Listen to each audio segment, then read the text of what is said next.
જામનગરના મોટી બાણુગર ગામે ગઈકાલે થયેલ પટેલ તથા ભરવાડ જૂથ વચ્ચેની જૂથ અથડામણના પગલે ગામ લોકો તેમજ પાટીદાર સમાજ દ્વારા આજરોજ મોટી સંખ્યામાં લોકોએ ઉપસ્થિત રહી હુમલો કરનાર શખ્સો વિરુદ્ધ યોગ્ય પગલાં લેવા જિલ્લા કલેક્ટરને આવેદનપત્ર પાઠવી રજૂઆત કરાઈ।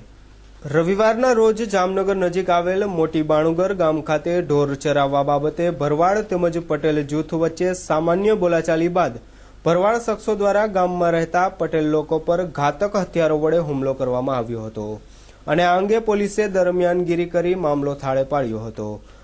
અને હુમલો કરનાર 15 શખ્સોને ઝડપી પાડ્યા હતા, જેના અનુસંધાને આ તમામ હુમલાખોરો પર કડક કાર્યવાહી કરવા અંગે આજરોજ મોટી બાણુગરના પટેલ લોકો તેમજ જામનગર જિલ્લાના પાટીદાર સમાજ દ્વારા જામનગર જિલ્લા કલેક્ટરને આવેદનપત્ર પાઠવ્યું હતું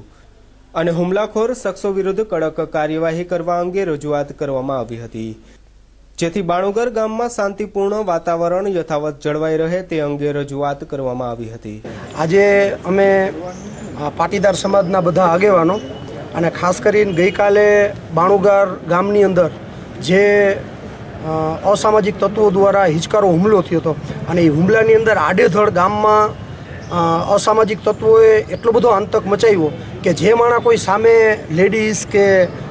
જણ કે જે કાંઈ લોકો સામે મળ્યા એ બધાને આડેધડ ટૂંકમાં લાકડીઓ થઈને બીજી ત્રીજી રીતે બધાએ હિચકારો હુમલો કર્યો હતો અને એમાં લગભગ 20 જણાને નાની મોટી ઈજા થઈ છે અને એમાં 4-5 જણા ગંભીર રીતે ઘાયલ થયા છે। તો આજે અમે બધા આખા બાણુગરના